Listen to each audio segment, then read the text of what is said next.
عنوان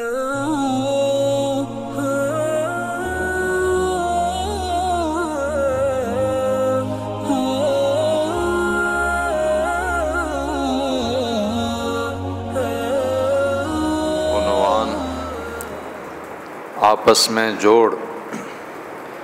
بالفاظ دیگر صلہ رحمی اور رشتہ داروں کے ساتھ تعلقات کو صحیح رکھنا، ان کے حقوق کا خیال رکھنا۔ چنانچہ بے شمار آیات مبارکہ قرآن پاک کے اندر موجود ہیں اور احادیث مبارکہ جس میں اس مضمون کے حوالے سے بہت زیادہ تاکید اور زور دیا گیا کہ حقوق العباد کا اور بالخصوص رشتہ داروں کا خیال رکھا جائے۔ چنانچہ آیت مبارکہ کے اندر ایک جگہ فرمایا اللہ جل جلالہ نے، اعوذ باللہ من الشیطان الرجیم، بسم اللہ الرحمن الرحیم، فآتی ذی القربى حقہ والمسکین وابن السبیل ذالک خیر للذین یریدون وجہ اللہ۔ وہ لوگ دو حق قربا اپنے عزیزوں کا، مساکین، ابن السبیل، ذالک خیر للذین یریدون وجہ اللہ، یہ ان لوگوں کے لیے ہے جو اللہ کی رضا چاہتے ہیں، وہ یہ چاہتے ہیں کہ اللہ ہم سے راضی ہو۔ تو فآتی ذی القربى، تو رشتہ داروں کو ان کے حقوق دو، ان کے ساتھ تعلقات اچھے رکھو۔ ایک اور جگہ فرمایا واتقوا اللہ تساءلون بہ والارحام، اس اللہ سے ڈرو جس کا تم ایک دوسرے کو واسطے دے کر اپنا حق طلب کرتے ہو۔ تو والارحام، رشتہ داروں کے متعلق صلہ رحمی۔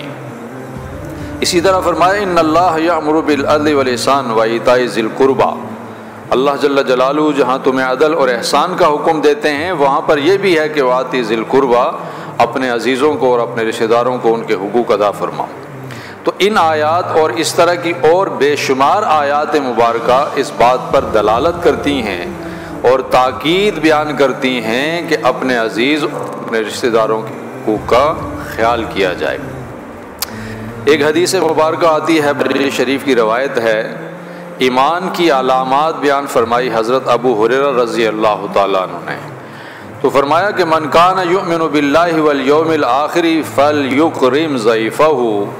جو تم میں سے چاہتا ہو کہ اپنے اللہ پر اور آخرت پر ایمان لائے تو وہ اکرام کرے، کس کا؟ اپنے مہمان کا، اپنے مہمان کا خیال رکھے۔ اب یہ شریعت کے اندر ہے کہ 3 دن جو ہے وہ آدمی کسی کے ہاں مہمان نوازی میں شمار ہوتا ہے، 3 دن کے بعد وہ مہمان نہیں۔ فلیصل رحمہ، اسی طرح فرمایا کہ اکرام اور اس کے ساتھ ساتھ فلیصل رحمہ، اپنے عزیز کو اور ان کے ساتھ صلہ رحمی کرے۔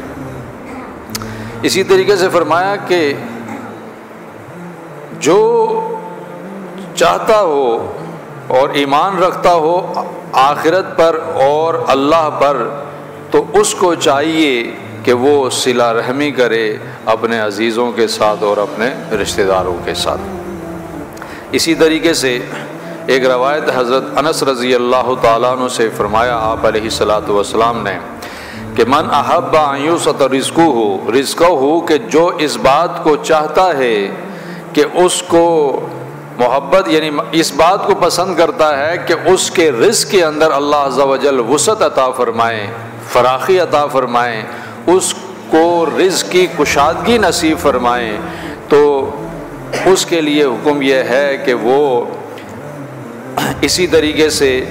فلیصل رحمہ، کہ وہ رشتہ داروں کا خیال رکھے۔ اور دوسری جگہ اسی جگہ یہ بھی فرمایا کہ وسعت رزق اور اپنی عمر کی لمبائی، یعنی عمر میں اضافہ، تو اس کا نسخہ کیمیا کیا ہے؟ فلیصل رحمہ، اپنے عزیزوں کو صلہ رحمی کا حکم فرمایا کہ صلہ رحمی کرو۔ یہ صلہ رحمی ایسا نسخہ ہے کہ اس صلہ رحمی کی وجہ سے اللہ تمہارے رزق میں بھی برکت عطا فرمائیں گے اور تمہاری عمر میں بھی برکت عطا فرمائیں گے۔ اسی طریقے سے ایک اور جگہ پر آپ علیہ الصلاۃ والسلام نے فرمایا، حدیث سے آتا ہے بخاری شریف کی، کہ لیس الواصل بالمکافی ولکن واصل الذی او قطعت رحمہ، یہ نہیں ہے کہ جو تمہارے ساتھ احسان کرے تم پھر اس کے بدلے میں اس کے ساتھ مکافات کرو، یعنی اس کے بدلے میں اس کے ساتھ احسان کرو، یہ صلہ رحمی نہیں ہے۔ ولیکن واصل الذی، اصل صلہ رحمی یہ ہے کہ وہ بندہ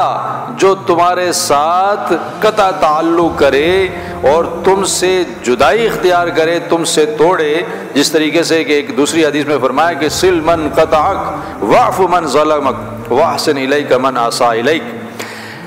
کہ اس کے ساتھ جوڑ رکھو جو تم سے کٹے، اور جو تم پر ظلم کرے اس کو معاف کر دو، اور نیکی یہ ہے کہ جو تیرے ساتھ برائی کرے تم اس کے ساتھ اچھائی کرو۔ تو ان احادیث مبارکہ کے اندر بھی کثرت کے ساتھ اس بات پر زور ہے کہ اگر آپ یہ چاہتے ہیں آپ کی عمر میں اضافہ ہو، آپ کے رزق میں اضافہ ہو، آپ کے رزق کی تنگی دور ہو، اور اسی طریقے سے اللہ جل جلالہ یریدون وجہ اللہ، اللہ آپ سے راضی ہو، تو پھر اپنے رشتہ داروں کے حقوق کا خیال رکھو۔ اپنے رشتہ داروں کے ساتھ قطع تعلق نہیں کہ بھائی اس نے ہمارے ساتھ یہ کیا اب تو میں بھی نہیں کروں، شادی میں نہیں بلائیں گے ہم، اس کے ساتھ یہ ہو گیا، جان چھوٹ گئی، نہیں۔ احادیث میں مبارکہ میں فرمایا کہ سل من قطعک، جو آپ سے کٹے اس کے ساتھ جوڑ رکھو، اس کے ساتھ تعلقات ہموار رکھو، اور حقوق کا خیال رکھو اپنی طرف سے۔ تمہارے لیے جو اللہ جل جلالہ نے اور نبی علیہ الصلوۃ والسلام نے احکام فرمائے ہیں تم ان کو پورا کرو، ان کے ساتھ جوڑ رکھنے کی کوشش کرو۔ اگر اس کے بدلے میں وَأَحْسِنْ إِلَيْكَ مَنْ أَسَاءَ إِلَيْكَ، اگر وہ تمہارے ساتھ کوئی زیادتی کرتے ہیں، برائی کرتے ہیں، وہ جانے اور ان کا رب جانے، لیکن تمہارے لیے حکم یہ ہے کہ تم ان کے ساتھ اچھے طریقے سے پیش آؤ۔ اسی طریقے سے میرے دوست اور عزیزو، حقوق آپ دیکھیں پڑوسیوں کے کیا کیا حقوق بیان فرمائے گئے، بلکہ آپ علیہ الصلوۃ والسلام نے تو ایک جگہ یہ فرمایا پڑوسیوں کی تاکید کے بارے میں کہ صحابہ کہنے لگے کہ ہمیں تو یہ خوف اور ڈر محسوس ہونے لگا کہ کہیں ایسا نہ ہو کہ جائیداد اور میراث کے اندر بھی ان کا حق رکھ لیا جائے اور ان کا یعنی حصہ مقرر کر لیا جائے، کہیں اتنی تاکید فرمائی پڑوسیوں کے متعلق۔ تو مسلمان تو وہ ہے کہ اس کی زبان سے اور اس کے ہاتھ سے